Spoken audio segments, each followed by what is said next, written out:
Good afternoon. We're convening the Committee on Transportation, Culture and Arts here in State Capitol Conference Room 224 on our 3 p.m. agenda. I'll note for everyone present, we have a number of bills on the agenda this afternoon, so make sure your written testimony is submitted. And if you do have your written testimony, we do have that, so if you could keep your comments on point, concise, we'd really appreciate it to make sure we have time to get through everybody. That said, up first is House Bill 24, House Draft 1 relating to water common carriers, which removes the requirement that carriers secure prior approval of the PUC prior to entering into long-term leases under certain circumstances. And testifying first is the PUC. Good afternoon. Aloha. Good afternoon, Chair Lee, Vice Chair Inouye, and members of the Senate Committee on Transportation and Culture and the Arts. My name is Andrew Kabe. I'm here on behalf of Chair Leo Senchin of the Hawaii Public Utilities Commission. I stand on a written testimony offering comments on this measure. Notably, we have worked with stakeholders to amend this measure so it's workable from all party sides. I'm here for any questions the committee may have for the Commission. Thank you very much. Thank you. Next is DCCA, Division of Consumer Advocacy. Good afternoon. Aloha and good afternoon, Chair, Vice Chair, Senator Elefante. Dean Yoshino with the Division of Consumer Advocacy from the Department of Commerce and Consumer Affairs. You have our written testimony in opposition to the measure. If the committee decides that it would like to advance this measure, though, as offered in our written testimony, we would prefer the SP 479 ST2 version to move forward as opposed to the measure that we're hearing today. Thank you for the opportunity to testify. I'm available for questions if you have any. Thank you. Thank you. Up next is the Hawaii Harbor Users Group. In support, Matson. In support, and Young Brothers. Good afternoon. Good afternoon, Chair, Vice Chair, and members of the committee. My name is Chris Nakagawa on behalf of Young Brothers. Following, I guess, the PUCs, we did work with the PUC on amendments. So the language that the PUC has proposed is something we would support. So it's pretty much exactly what the PUC has proposed. Thank you.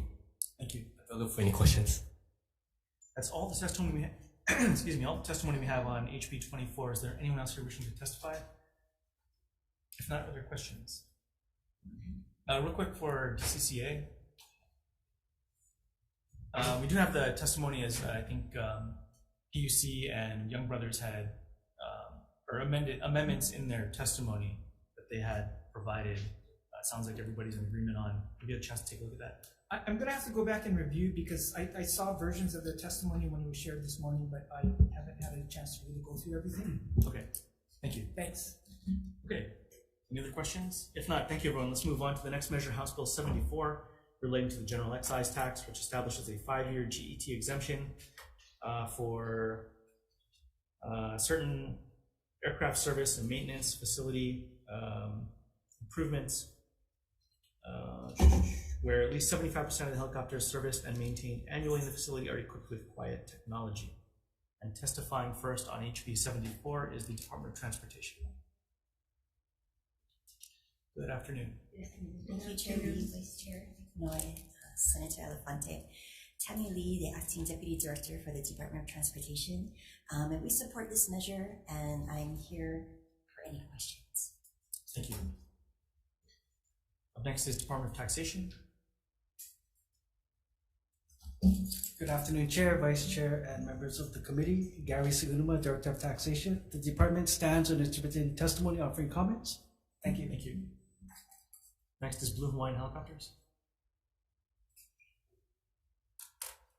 Aloha, I'm Melissa Pavlicek on behalf of Blue Hawaiian Helicopters. We support this measure as a means to support the helicopter maintenance workforce, and also wanted to thank and acknowledge the work that the legislature has done to address community concerns about noise.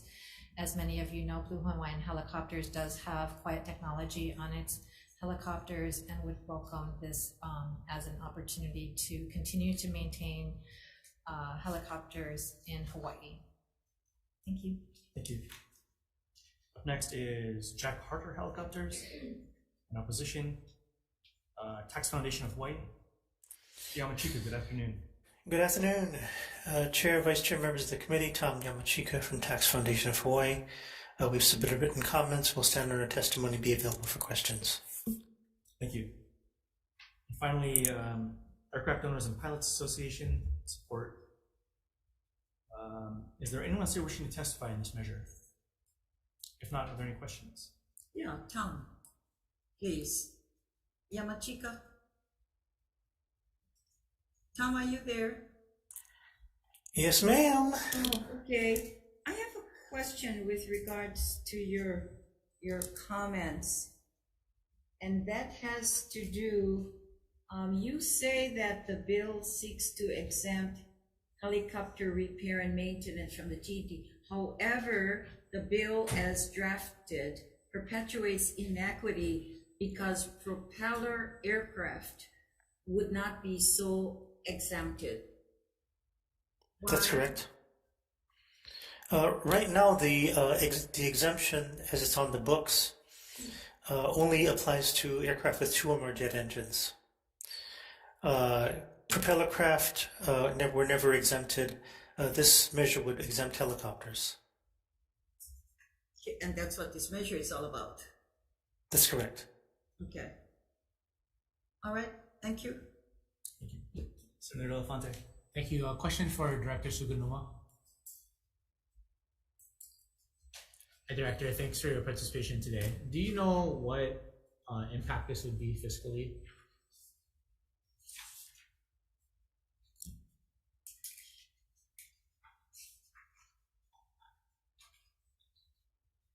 For fiscal year 2024, it looks like it would be a negative general fund impact of this would be $100,000 for fiscal for fiscal year 25, 300,000, and that would hold all the way through fiscal year 2028. And then 2029, general fund negative impact of 200,000. Okay. What did you say for fiscal year 2025? 300. 300. Okay. Thank you. Thank you, How Chair. would you excuse me, can I ask, how would you calculate that if only a year's difference? From what, the first one, it was 100,000 and then jumps to 300? Because you have, if the inventory is the same throughout the state, shouldn't be that much, right? It's just the bill, there's an adjustment for,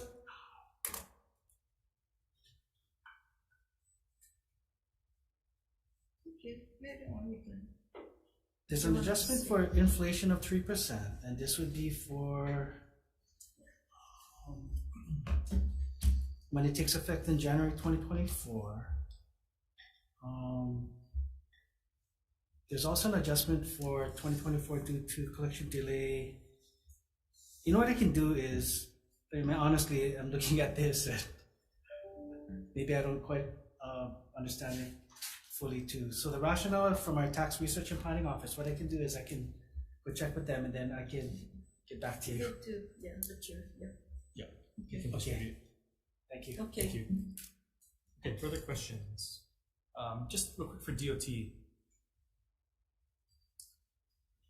Thanks very much. I don't know if you can answer this on the fly, but testimony from Jack Harter Helicopters, which basically said they're in opposition. One of the reasons they're in opposition is because this would, this kind of tax credit would violate paragraph 22 of the FAA grant assurances, which basically says you got to treat all aircraft generally the same. But clearly the excise tax exemption right now applies to some aircraft based on their engine count, which creates a distinction. So does the grant assurances provision apply to tax credits versus actually assessing fines? In other words, clearly this is in existence right now and distinguishes between types of aircraft for various reasons. So stand to reason that extending that GET exemption to other sorts of aircraft is permissible. I have DLT team member Anna Metcalf on Zoom. Anna, did you hear the question? And it's okay if we get back to the senator, unless you know. Pardon me, this is Matt from the office staff. I'm letting Anna in right now. We weren't sure who A. Metcalf was on the line. We're gonna let her in right now. One moment.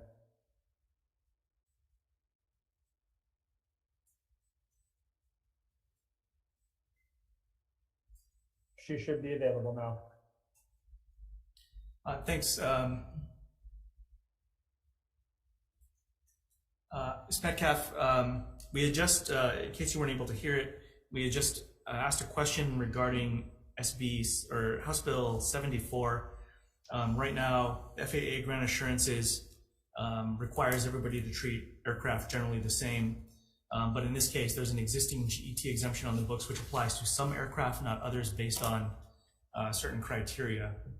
So would it stand to reason that extending the GET exemption to other sorts of aircraft is permissible without violating FAA's grant assurances?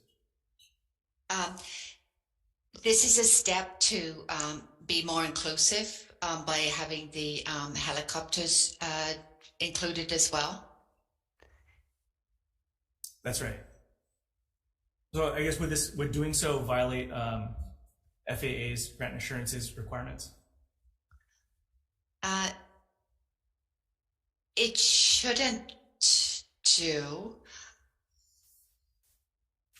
It actually widens the field to include another group because currently jet engines are included as is noted.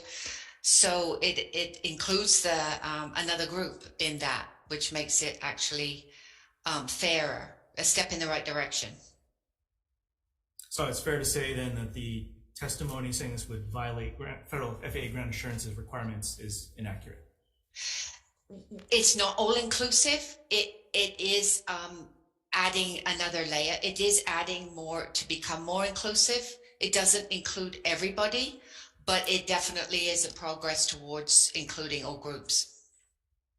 I will get back to you. Okay, thanks. Thank you. Thanks very much. Thank you. Thanks, Anna.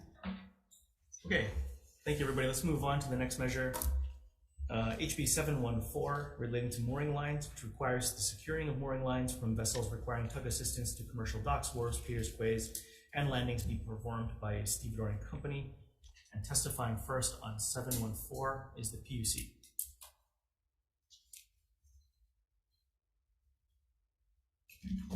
Thank you, Chair Lee, Vice Chair Noy, and members of the committee. My name is Andrew Kabe. Again, I'm here on behalf of Chair Leo Sanchin of the Hawaii Public Utilities Commission. I stand on written testimony offering comments on HB 714, and I'm available for any questions the committee may have. Thank you. Thank you. Up next is DOT. Thank you, Chair Lee, Vice Chair Noy, and members of the committee. The Department of Transportation stands on our written testimony providing comments, and I'm available for any questions. Thank you. Next is Young Brothers. Thank you. Comments? General Contractors Association. Comments? We have comments from American Marine Corporation, Hawaii Gas, Hawaiian Cement, support from Hawaii Longshore Division, Hawaii State AFL-CIO, ILWU, Operating Engineers, ILWU Local 142, HGEA, opposition from Island Energy Services, PAR Hawaii, Island Plastic Bags.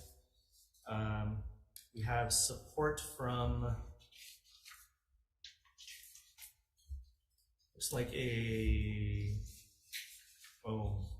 eyeballing it, about 60 or 70 individuals. Is there anyone here with us in the room or online wishing to testify in this measure beyond that? Commission, please, PUC. If not, Yeah, PUC. Yes, Vice Chair, thank you. The recommendation from PUC is in the event we pass this measure, that you say that we consider amending to exempt regulated water carriers. Who is not regulated? It would be anyone that is not a utility under our Hawaii Water Carriers Act, HRS 271G, but we're asking specifically for exemption to cover only the utilities we do regulate under HRS 271G-5. Okay, with that said, are you aware of what the entry into the state are unregulated? Would you know? I don't have all the information as to whether, what the entries to the state being unregulated. I do understand that we regulate the intrastate shipping that, one of our carriers, Young Brothers, does operate under. Okay, does this is Nishida, yeah? Oh. Mr. Nishida, do you have an answer to my question? Who are unregulated that arrives in ports in Hawaii? Because they're saying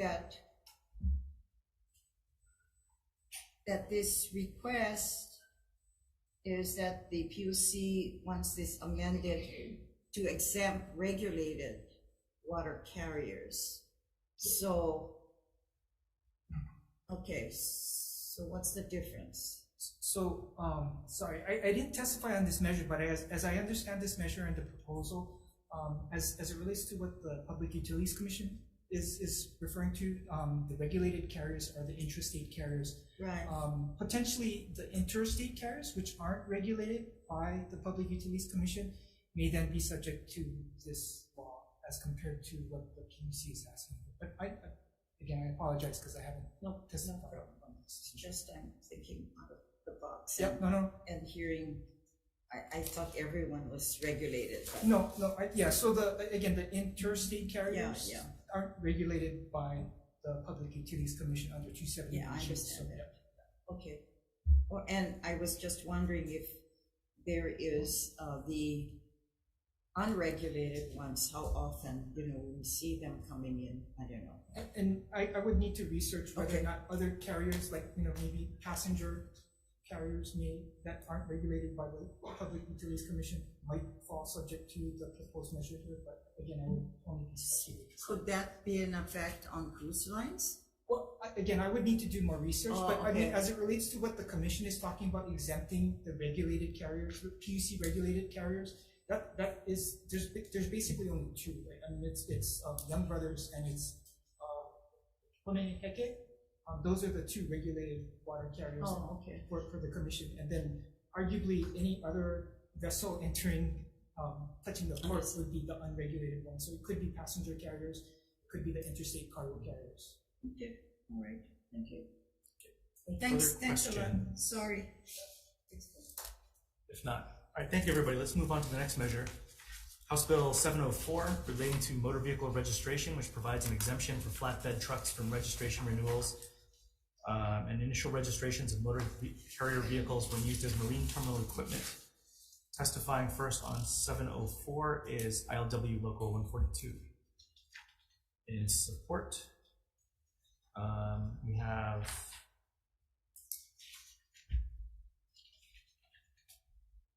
probably about 70 or 80 individuals also in support. Is there anyone here in the room with us wishing to testify on this measure? All right, if not, that is 704, since there's no one to ask questions of. Let's move on to the next measure, HB 480, relating to highway safety, which amends the definitions of special interest vehicle, street rod, replica vehicle, and street rod vehicle for the purposes of the Highway Safety Act to be based on the age of the vehicle or parts used. Testifying first on 480 is presumably DOT. Yes, DOT. Good afternoon. Good afternoon, Chair, Vice Chair, members of the committee. The Department of Transportation stands on its written testimony providing comments. If for any questions. Thank you. We also have testimony support from 2 individuals. Is there anyone here in the room with us wishing to testify on this measure? If not, are there any questions? Question. Yoti, please. Does this make it easier or more difficult than it currently is? If I have a 67 Camaro and I go to street rod it, I just got 7 requirements or whatever it is and clear to go, it's pretty easy. Does this add more to the safety check or to the vehicle inspection that you have to get to drive on the road? Or does this just open up for more years to qualify for that same inspection? I think it just kind of revises the definition of what a special interest vehicle is. In that particular situation, I don't think it would make the registration any more difficult. But I have safety specialist Toby Wakumoto on the line. Toby, do you have anything to add? Yeah, it's pretty much the same process. You're just kind of replacing the years, the 67, 68 with the 35-year rule. So it kind of leaves it a little bit more open-ended. So you're going back to the vehicles, about 1988. I think some of the issues, though, some of the people on the Big Island have had with this is they didn't really like the term street rod or street rod replica. But that's kind of was considered more towards like someone who did heavy modifications or rebuilding a vehicle. But it got kind of confused where everybody in the classic car community kind of thought, hey, do we have to, go as a street rod if we're pre-67? And that's not the case. If they remained original, they could still be that, 4-door sedan, 2-door coupe type of thing, Okay, understand, thanks. Real quick, just following up on that. So if there's vehicles which are sort of an amalgamation of parts, let's say you have like a old school whatever. I used to build cars back in the day, so let's just pick something fun like a Jeep, CJ. Okay, sure. But you want to put in like, let's say the guts of like a Nissan Leaf and make it like electric. And clearly there's no prior registration for any of this stuff. Like, is that that would have been the recon process that would have dealt with that earlier? That's correct. That would have been more under the recon. This was kind of created more towards like people who built their own dune buggies and rebuilt cars and modified cars. It was a way to allow them to get safety checked as well as a registration. So because these special interest vehicles actually require a little less, like they don't require a door, a hood, bumpers and things like that. I mean, if they're on the vehicle, they'll inspect it. But it was kind of like another way to get these vehicles, like I said, safety inspected and registered. Okay, thank you very much. Any further questions? If not, thank you. Let's move on to the next measure on the agenda, which is House Bill 640 relating to insurance, which amends the required coverage for shared cars that are made available through peer-to-peer car sharing programs and clarifies when the requirements are satisfied and repeals the sunset of peer-to-peer car sharing insurance requirements. Testifying first on 640 is DCCA, Insurance Division. Good afternoon. Good afternoon, Chair. The Vice Chair, members of the committee, Gordon Ito testifying on behalf of Insurance Commissioner testifying on behalf of DCCA. We stand on written testimony offering comments. I'd also like to note that we are in discussion with stakeholders on this bill. I'm available to answer any questions. Thank you. Thank you. Next is Office of Consumer Protection.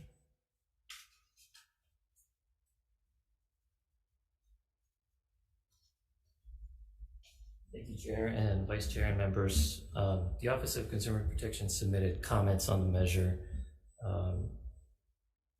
There are some very important protections for consumers under Act 56, which is already the law of the land.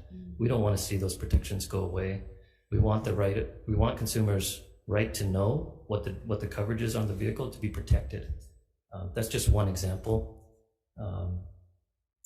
We want to keep the requirement of written disclosures And we don't want the definition of car sharing termination time to be artificially amended in a way that deprives the consumer of the benefit of the bargain at this point, which is protected under the law. So thank you for the opportunity to comment. Thank you. Next is the Hawaii Association for Justice.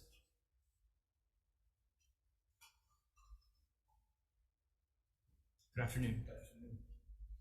Hello, Chair, Vice Chair, members of the committee, Evan Hoy on behalf of the Hawaii Association for Justice. We stand in opposition to this measure, and we just wanted to note our concerns with the substantial reduction in insurance coverage, from the $750,000 that was recently implemented as passed last year, but implemented at the start of this year. Since that implementation, the risk hasn't gone down for our residents, our drivers, our pedestrians. And there's still those risks out there. So with that in mind, we do stand in opposition to this bill, and we'll be available for any questions. Thank you. Can I ask him a question? Yes. Why don't we? Can we just get through the one more testifier, okay. two more testifiers? Oh, okay. All right. Thanks. Yeah. Up next is Turo Inc.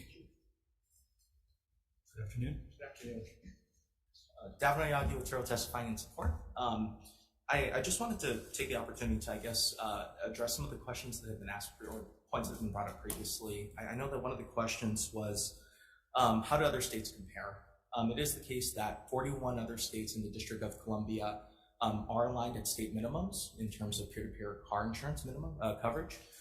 There are 6 states that are at either 2 to 3 times, and California is at 3 times. As I pointed out previously, there are 3 states that are at 750 or above. This is Hawaii, West Virginia, and New York. In West Virginia, its legislator just transmitted a bill to the governor's office, which would reduce it down from 750 down to state minimums. Locally, of course, nothing in our data points that we've provided, and that's 5 years worth of claims information, indicates that this $750,000 is linked to a policy nexus. It's the case that the average claim for this was under $10,000. Finally, we have tried to address some of the concerns that have been raised in previous testimony for this bill. This version of the measure represents what we offered last year in written testimony in the context of HB 1619, which subsequently became Act 56. We recognize that there still may be some concerns that we need to address, and we ask that we can respectfully keep it moving just for as we continue to work out these conversations. Thank you. Thank you. And finally, we have Hawaii Insurance Council. Good afternoon. Good afternoon, Chair. Vice Chair, members of the committee, Allison Uioka for Hawaii Insurance Council.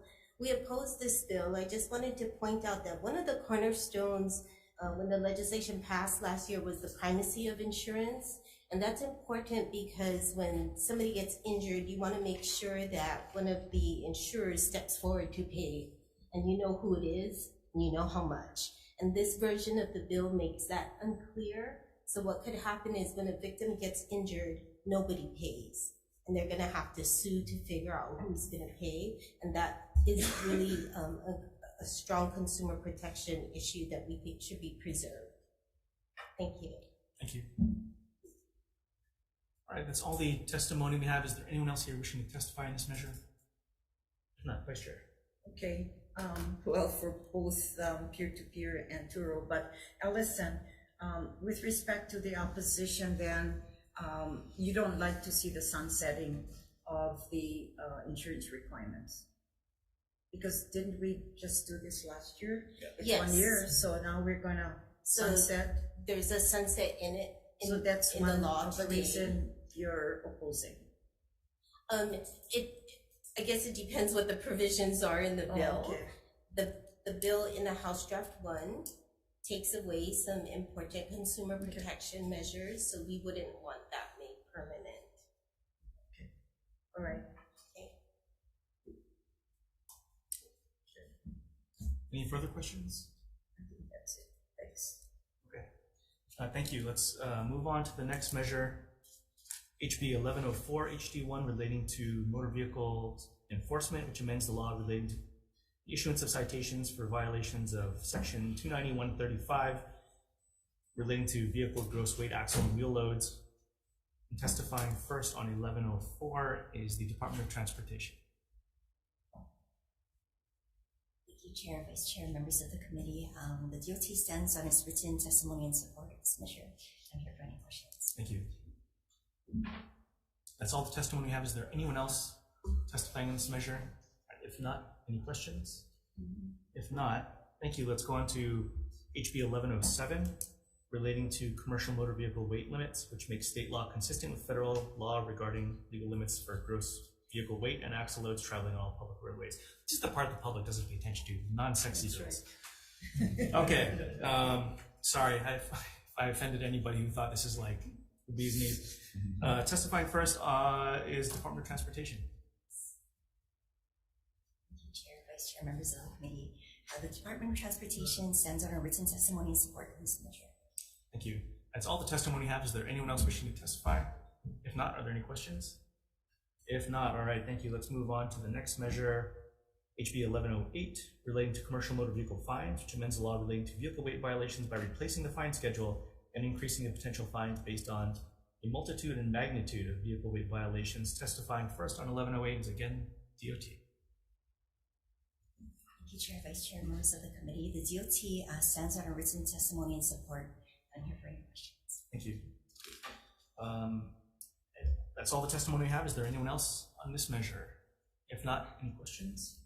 If not, thank you. Let's go on to House Bill 1319, relating to the traffic code, which allows operators of bicycles, motorcycles, and mopeds to proceed through an intersection during certain hours if the traffic signal is controlled by a vehicle detection device that is inoperative due to the size or composition of the bicycle, moped, or motorcycle.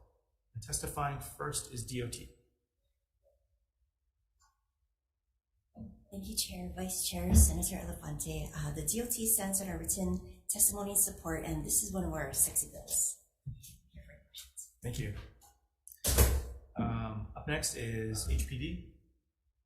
In opposition, Indian Motorcycle Riders Group in support, SBU in support, and we have additional testimony from about 7 or 8 individuals, all in support.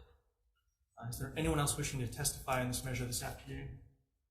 If not, are there any questions? So representative from HPD. I know they submitted written comments. Yeah, not present, it seems. Thank you, Chair. This is interesting, Bill. So what is it supposed to do? It's allowing these bicycles, motorcycles, and mopeds to proceed on the regular red light, if it's consistent, right? Consistent red light. Right. So only these vehicles can go through? Yes, and it's only between the hours of 11 p.m. to 5 a.m. And it's bicycles, mopeds, and motorcycles. Basically, the loop detector, at the traffic signals, they are visual, and so they detect, or what breaks the, not infrared, but the signal is metal type objects. And so the loop detector doesn't detect bicycles, mopeds, and motorcycles when you're stopped at a red. So it doesn't trigger to turn green. And this measure would allow between 11 p.m. and 5 a.m. To go through the red. Isn't there already a rule where if it skips you one time, you can go? I have a traffic branch program manager, Brian Kimura, on the line. I am not aware. Brian, do you know? Unless it's just so to tell us. But I'm pretty sure we did a story. And IT is this is an Mr. Kimura with interesting us? bill. Oh, there's Brian. Okay. No, there's no law that allows you to proceed on red. This law is, this bill is proposing if you're not being detected, then you're allowed to go after one cycle during certain hours. So with that said, just to add, Senator, then as well, if you don't do what Senator Alba was saying, which you want to get the cars off the road. I mean, if someone is is going somewhere and they can't move because they have not one of these three vehicles. So they're stuck. And normally, as you know, we all understand, if it's red, then whoever is there move, and then you see all clear, then another vehicle would proceed. So only those with motorcycles or bicycles can proceed then. And if the light is consistent, so if it's 1 hour, 2 hours, the vehicles or regular passenger cars gotta wait. No, Maybe I'm looking at this wrong. It's just that I guess the traffic signal loop detector would detect a vehicle, and so of course it would trigger the light to turn green for the vehicle to go. But this says on a steady red signal during the 11th to the next morning. Right. So would it trigger still on the ordinary if it's daylight? For the vehicles, yes. But I think, what's a steady red signal? Sometimes I think if there's a defect, or unless it's by force of police coverage where there's an emergency, then they don't want all the cars to go through, then I know that they can deactivate the lights. Brian, steady red just means that the red light isn't detecting a vehicle, and so it doesn't, I guess, the loop detector doesn't turn green. Is that correct? Yeah. Correct. So your steady red is just your normal red indication on your signal. So when I used to pull up, I used to have a Jeep, it was light. The thing wouldn't, Temple Valley would never detect it, the light would never turn. Well, so I'd wait, run around, and I go. Yeah. So this would make that legal now, between a certain time, is what you're saying? For a bicycle, moped, or motorcycle. Oh, but not the cars, not the light cars. Right. Okay. Interesting. Yeah, look me up. Yeah. A couple follow-ups to some of my colleagues. Do you know if there are any other municipalities or states that allow for this? Brian, any other states? So some of the states, they Santa Wow was going through, they allow all vehicles, because I guess they got a situation where the loop may not be working at all. So that means everybody will be stuck. But this intent was more, I think, focused on bicycles more than anything else, because if you don't have enough metal, sometimes you won't be detected, because the loops work on electromagnetic fields, which is broken by metal. And two follow-up questions to that. Is there any technology like your loop detectors that would be able to detect a cyclist from being on a loop detector? Yes, they can either, video detectors seems to be able to detect it a little better, but even that, sometimes doing certain type of weather or whatnot, it may not be able to detect people, or dark, when it's really dark. Okay. And finally, I know that the department relies heavily on data and facts. I know you wrote testimony in support for this, but HPD is in opposition. I can understand why. So has the department looked at facts or data in terms of how that will impact safety for people who are riding a bicycle to cross, during these hours on a red light? Because I didn't see that in your testimony. Okay, so we kind of look at this as being kind of like a measure where people won't get stuck. Right. So if we were to detect it and say, oh, it's not detecting, or the loop is broken, then what would happen is at some point when we realize that that is happening, the signal will go into what we call recall, meaning that it would always go green after a certain time. So this will be just like an interim measure type of thing, really, where when a certain point, if we do realize it's not detecting, people can go. But once we do that, then we'll probably put in recall if it's not working right. So the downside of that, until we fix it or find a solution to it, it's going to trigger every cycle.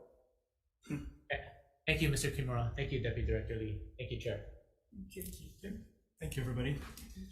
All right, that's the last measure on our agenda, so why don't we recess for decision making. Recess.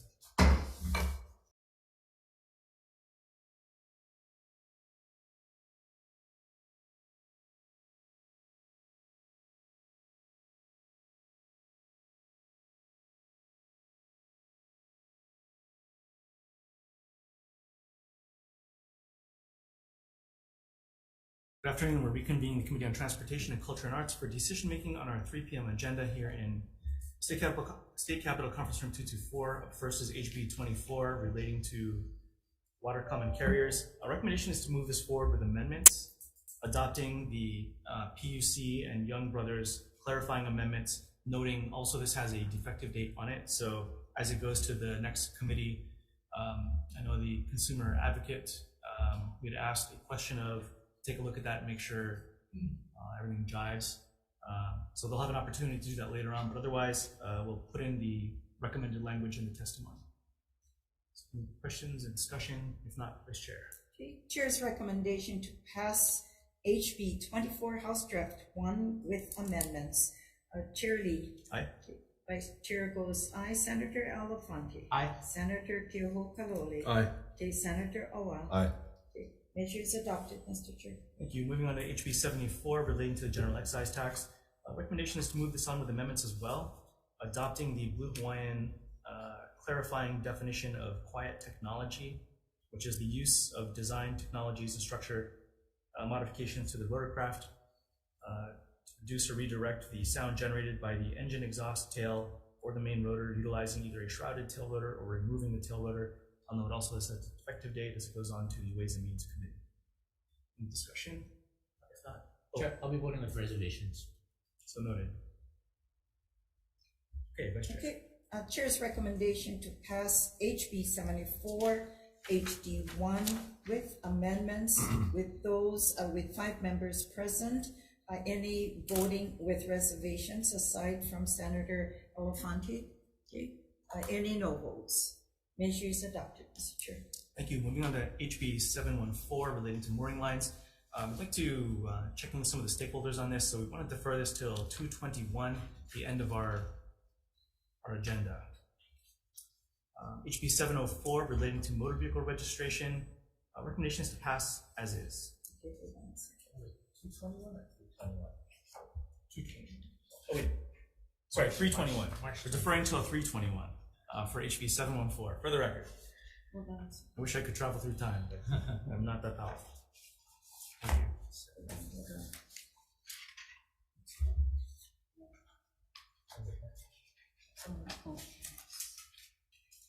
Thank you. Yeah. These were like this.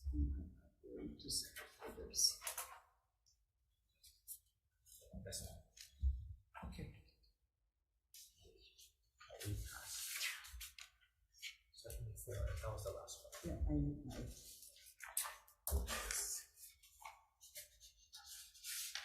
No, I need mine. Got it. Okay. 704. Next page.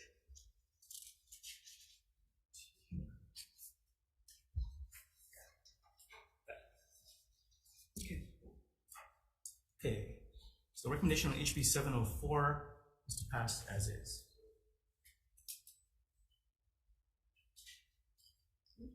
Okay, Vice Chair. All right, Chair's recommendation on HB 704 is to pass unamended with 5 members present. Any voting with reservations?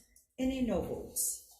Measure is adopted, Mr. Chair. Thank you. Moving on to HB 480 relating to highway safety. Our recommendation is to pass this with amendments.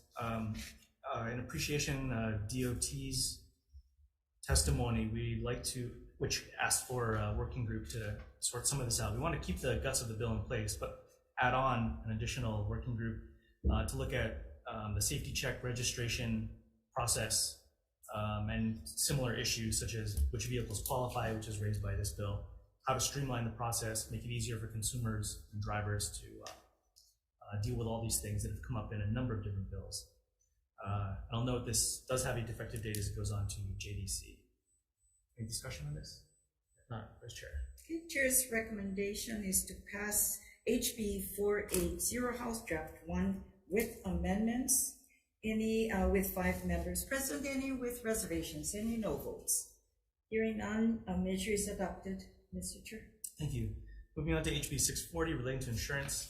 We'd like to similarly check with the stakeholders on this one, so we'll defer this to the end of our 321 agenda. HB 1104 relating to motor vehicle enforcement. Recommendation is to pass as is. Any discussion? Vice Chair. Chair's recommendation on HB 1104, House Draft 1 unamended. Any with 5 members present, any voting with reservations, any no votes. Hearing none, measure is adopted, Mr. Chair. Thank you. Moving on to HB 1107 relating to commercial motor vehicle weight limits. Similarly, it seems to be housekeeping, so recommendation is to pass as is. Any discussion? If not, Vice Chair. Chair's recommendation on HB 1107, House Draft 2, is to pass unamended with 5 members present, any voting with reservations, any no votes. Hearing none, measure is adopted, Mr. Chair. Thank you. Next is HB 1108 relating to commercial motor vehicle fines. Recommendation on this one, again, is to pass as is. Any discussion?